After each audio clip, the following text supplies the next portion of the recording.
In our relentless pursuit of perfection, we often miss the profound beauty that exists in life's inevitable imperfections. This ancient Japanese philosophy offers a revolutionary perspective on how we can find peace and meaning in our flawed, temporary world. Picture this. You're sitting in your living room, and your eyes immediately drift to that small crack in the picture frame, the coffee stain on your favorite armchair, or perhaps the way the afternoon light reveals every line on your face reflected in the window. Your first instinct: fix it, hide it, replace it. This reaction isn't unusual. It's deeply embedded in Western thinking.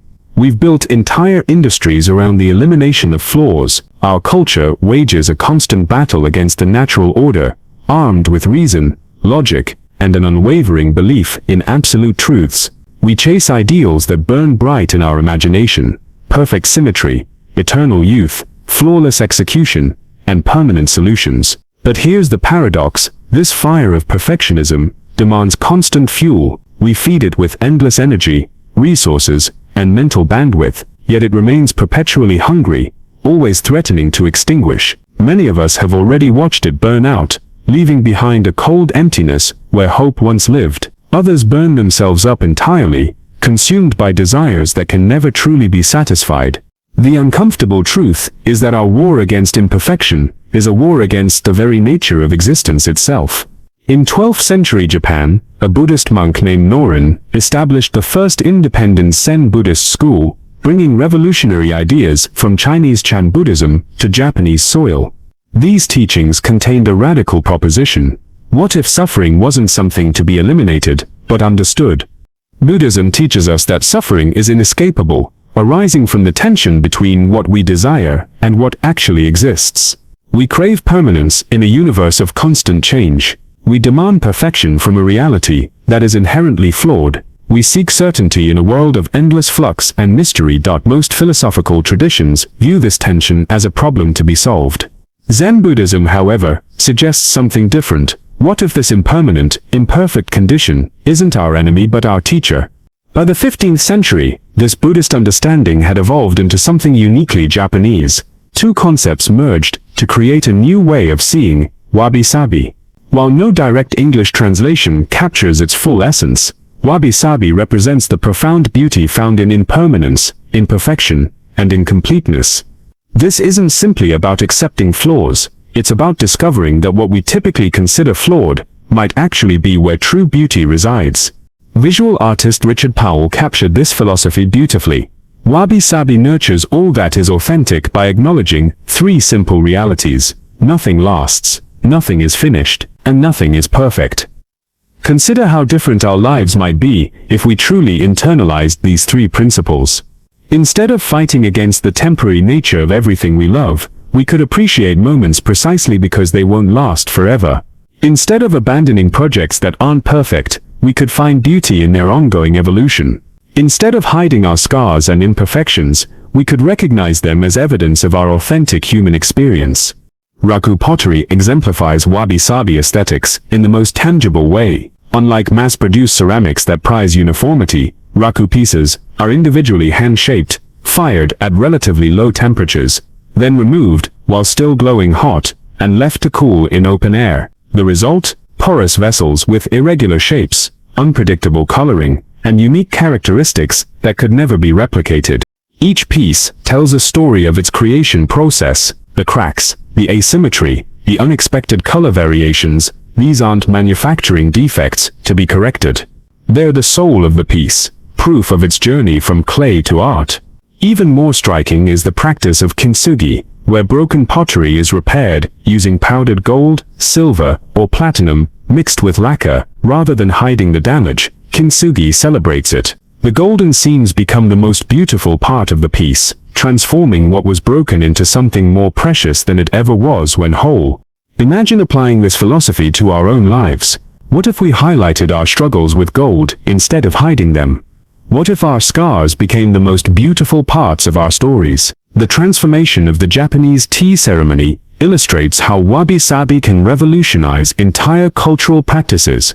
Originally, tea ceremonies were extravagant displays of wealth and power. Shoguns would gather in ornately decorated rooms, using the finest imported ceramics, timing their gatherings for perfect full moons when everything would be most dramatically illuminated. In 1488, Zen monk Murata Shuko reimagined this ritual entirely. He introduced tea ceremonies conducted with simple, locally made pottery, often featuring the irregular beauty of raku techniques or the golden scars of Kintsugi repairs. These gatherings took place in minimalist settings, often deliberately scheduled for nights when the moon was partially obscured, or when clouds created interesting shadows. This wasn't about lacking resources for a proper ceremony, it was about recognizing that partial moons and cloudy skies possessed their own profound beauty, one that perfect clear nights couldn't offer. Here's perhaps the most revolutionary aspect of Wabi-Sabi. It suggests that beauty isn't just about the objects we observe, but about how we choose to observe them. Beauty becomes an active practice, a decision we make about how to engage with reality. Leonard Cohen, a prominent writer on Wabi-Sabi, explains, beauty can be coaxed out of ugliness. Wabi-Sabi is ambivalent about separating beauty from non-beauty or ugliness. The beauty of Wabi-Sabi is, in one respect, the condition of coming to terms with what you consider ugly. This means beauty isn't a fixed property that some things possess and others lack. Instead, beauty becomes a dynamic event, something that happens between you and your environment when you bring the right perspective to the moment. Consider a weathered fence post, scarred by years of weather and marked by countless small damages. From one perspective, it's ugly, something that should be replaced or repaired. From a Wabi-Sabi perspective, those scars tell the story of its service, its endurance, its relationship with the elements. Each mark becomes evidence of time, weather, and purpose. The post becomes beautiful, not despite its weathering, but because of it. There's nothing inherently wrong with striving for improvement. The problem arises when we make our peace contingent on reaching some final state of perfection. Mathematically speaking, the distance between any finite achievement and absolute perfection is infinite. No matter how much we improve, we never actually get closer to perfect in any meaningful sense. Wabi-Sabi offers liberation from this impossible pursuit. It reminds us that the process of striving is part of the result. The journey toward improvement, with all its setbacks, course corrections, and unexpected discoveries, is where life actually happens. A garden demonstrates this beautifully. A perfect garden would presumably never change, never have leaves fall, never have plants die or grow beyond their designated boundaries. But such a garden would be lifeless, literally. The beauty of a real garden lies in its seasonal transformations, the way different plants thrive at different times, how natural processes create unexpected combinations, and allow for spontaneous moments of surprising beauty. While Wabi-Sabi emerged from specific historical and cultural circumstances in Japan, its insights speak to universal human experiences. Every person who has ever lived has faced the reality that their efforts will sometimes fail, their achievements will be incomplete, and everything they create or cherish will eventually return to dust. We can resist this reality, and we naturally will, to some extent. The desire to build lasting things and solve permanent problems is part of what makes us human. But we can also learn to find meaning and beauty within the constraints of impermanence.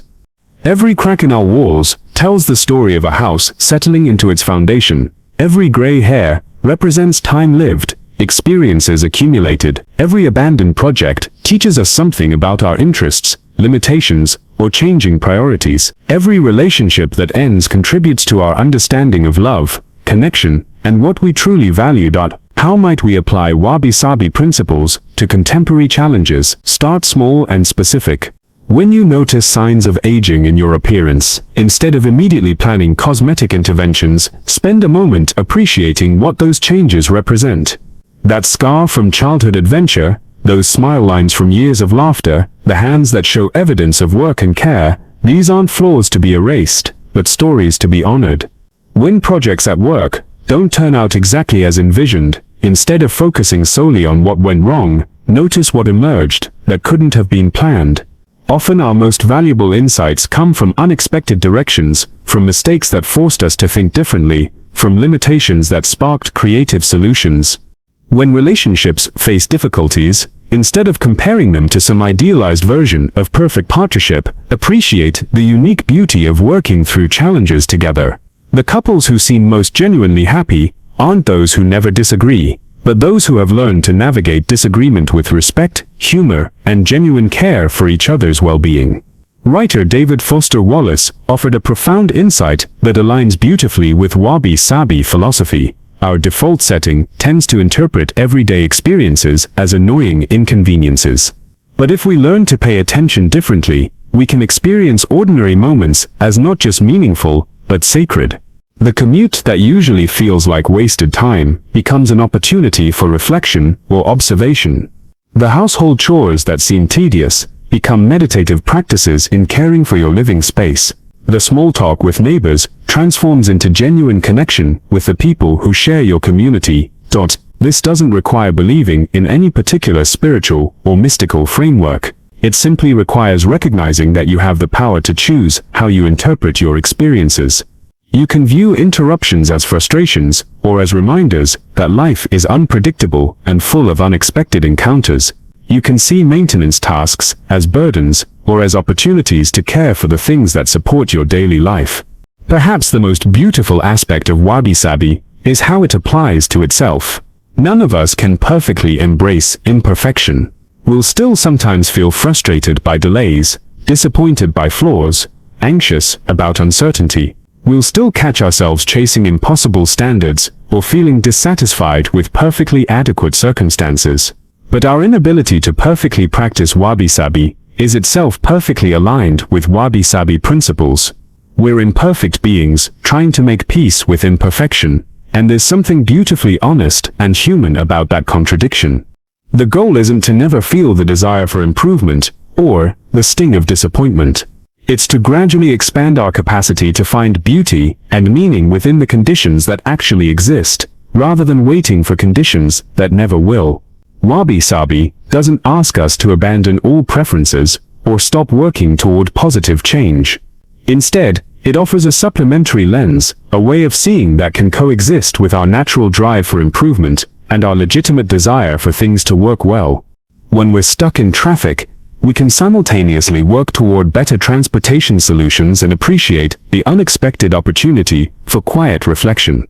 When we're facing health challenges, we can pursue effective treatment while also finding meaning in how the experience deepens our compassion and clarifies our priorities. This both-and approach feels more sustainable than the either-or mentality that pits acceptance against action. We don't have to choose between caring about outcomes and finding peace with whatever outcomes emerge. We can hold both intentions simultaneously. Like any philosophical practice, Wabi-Sabi develops through consistent application rather than intellectual understanding alone. It's about training our attention to notice beauty in overlooked places, meaning in difficult experiences, and connection in moments of imperfection.